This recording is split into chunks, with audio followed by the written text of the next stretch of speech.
You have successfully created your virtual Pag-ibig account. We will notify you via text message once your account has been activated. So pinindot ko na itong okay guys. Hi guys, maligayang araw ng linggo po sa lahat. January 12, 2025. This is Melvin once again and welcome back to my YouTube channel. Sa video pong ito ay tuturuan ko po kayo kung paano gumawa ng virtual Pag-ibig account online gamit lamang ang ating mga cellphone. Ang tutorial video na ito ay para lamang sa mga membro na po ng Pag-ibig para ma-monitor po natin at lagi nating ma-check ang ating mga contributions. At para makita po natin kung hinuhulugan po ba talaga ng ating employer o ng kumpanya ang ating pinagtatrabahuan ang kinakaltas sa ating sahod buwan-buwan. At ituturo ko rin po sa inyo kung paano i-check ang ating contribution mula noon hanggang sa kasalukuyan. Kaya sundan nyo lang po at tapusin ang video ito dahil step by step ko pong ituturo sa inyo. Bago po tayo magsisimula, kung bago ka pa lang po sa aking YouTube channel at sa mga di pa nakasubscribe, pakiclick mo na yung subscribe button na nasa baba at pakihit yung notification bell para ma-notify po kayo sa tuwing may bago na naman akong mga tutorial video na i-upload sa aking channel. Maraming salamat po. So let's go! Ito, panoorin nyo.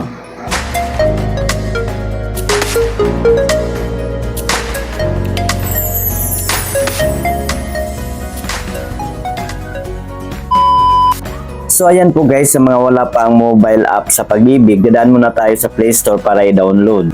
At i-search lang natin sa search bar, Pag-ibig. At ito po yun guys, Pag-ibig Fund mobile app or itong virtual Pag-ibig. So ngayon, i-install na natin guys.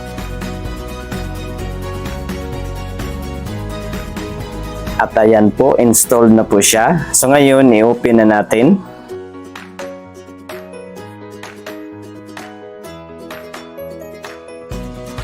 At dahil gagawa pa po tayo ng account, i-click natin itong create account. And then mag-pop up ito.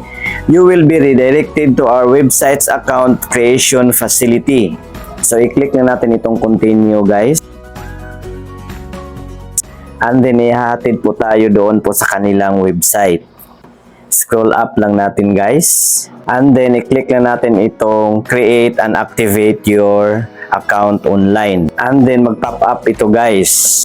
Bago raw tayo magpatuloy ay ihanda muna natin ang mga sumusunod. Una, kailangan ihanda po natin ang ating Pag-ibig membership ID number. And then i-click natin itong next. Ang pangalawa raw nating ihanda guys ay ang ating active mobile number. I-click pa rin natin itong next. Ang susunod daw nating ihanda ay ang ating dalawang valid IDs. Ipapakita ko lang sa inyo later guys kung ano po yung mga valid IDs na tatanggapin dito. I-click pa rin natin itong next guys.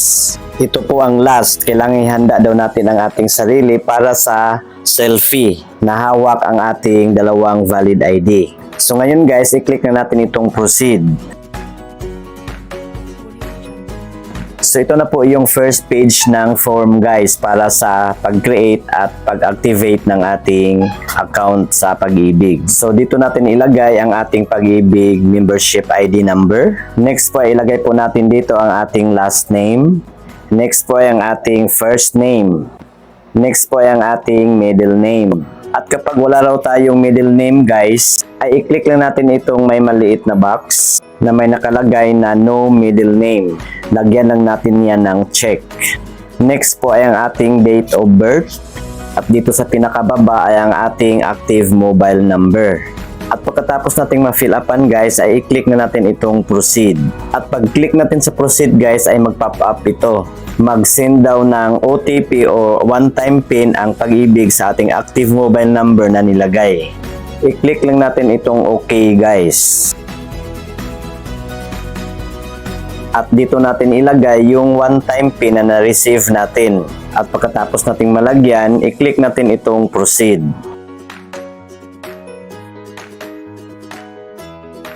At ayan po guys, nakalagay na po ang ating member information. So ngayon, dito na po tayo sa ating user account. Kailangan pa nating fill upan ito.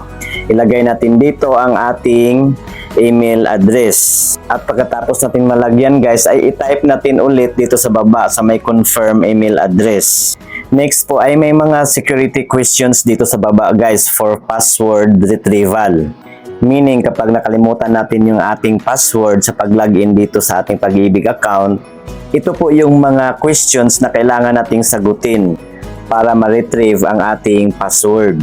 At kailangan wag nating kalimutan ang mga sagot natin dito guys. Dahil kung ano po ang ating mga isasagot dito, ayan din po ang isasagot natin kung sakaling makalimutan natin yung password natin. So, i-click lang natin itong may arrow dito sa gilid guys para makapili po tayo ng tanong.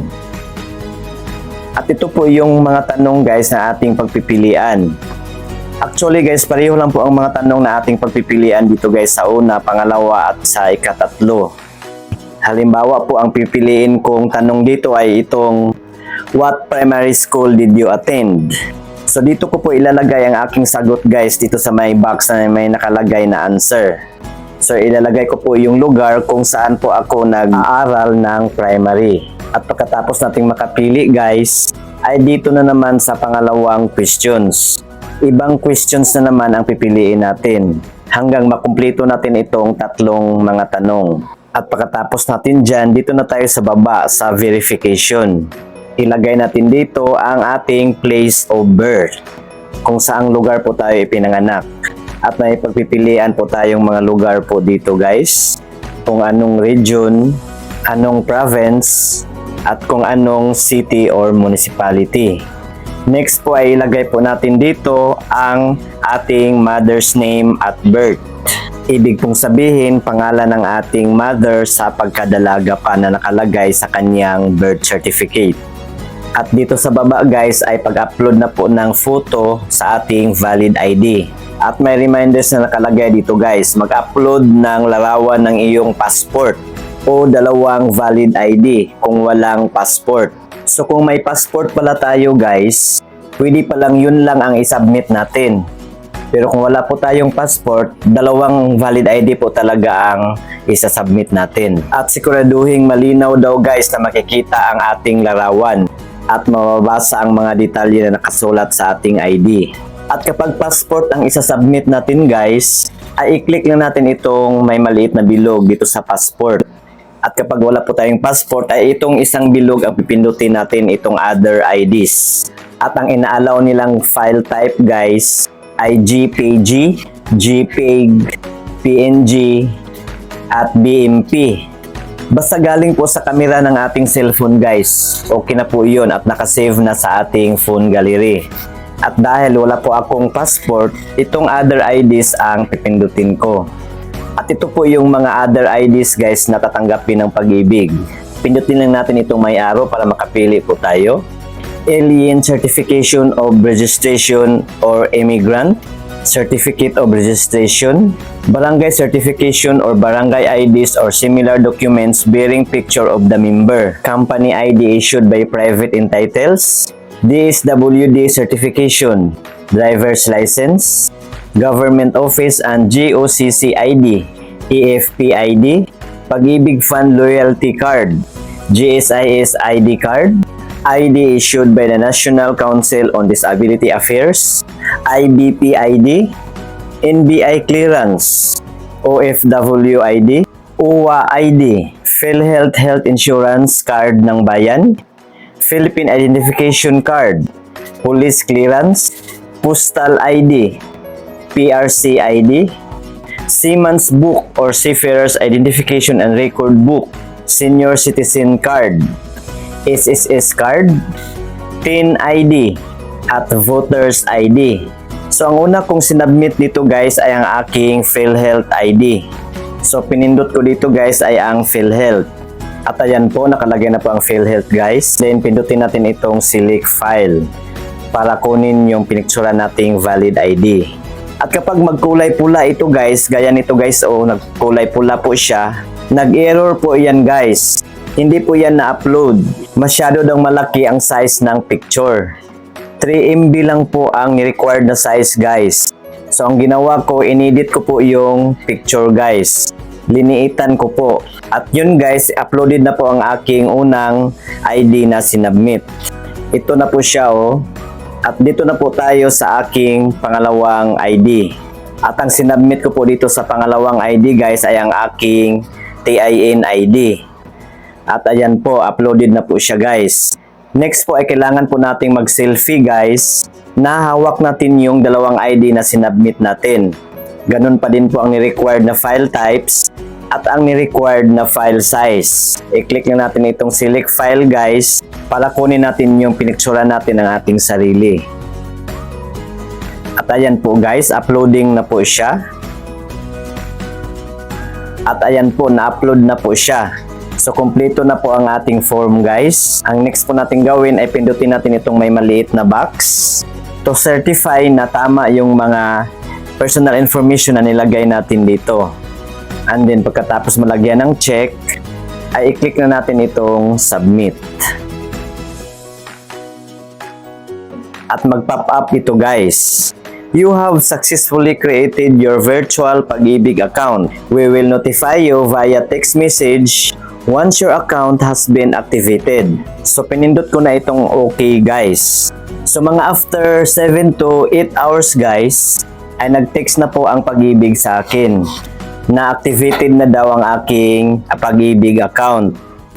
At may sinind daw silang email sa akin guys para sa aking temporary password para makapag-login na po ako sa aking Pag-ibig account. So pag open ko sa aking email ad guys, ay may temporary password na pong nakalagay doon. At pag open ko ulit sa aking virtual Pag-ibig app, pinindot ko po yung login, nilagay ko po yung aking email address na nakarehistro sa Pag-ibig Funds, and then nilagay ko po yung temporary password na in-email nila sa akin. And then, ito na po ang next. Pwede na nating palitan yung password na binigay nila. Gagawa na po tayo ng ating sariling password. At ang password daw na gagawin natin ay kailangang at least 8 characters. At kailangang malagyan ng at least isang capital letter at numero. At pagkatapos nating makagawa ng password, ay isulat natin ulit dito sa baba sa confirm new password. Bigyan ko po kayo ng halimbawa ng password guys. Ayan po ang sample guys, Pedro0591. At pagkatapos niyan, i-click natin itong submit. Password reset successfully. You can now log in to virtual Pag-ibig.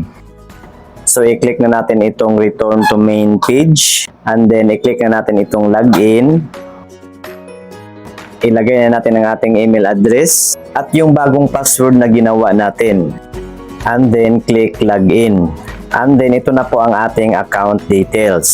At kung gusto po nating makita ang kanilang product and services, i-click na natin itong main. So ito na po yung mga product and services ng Pag-ibig guys.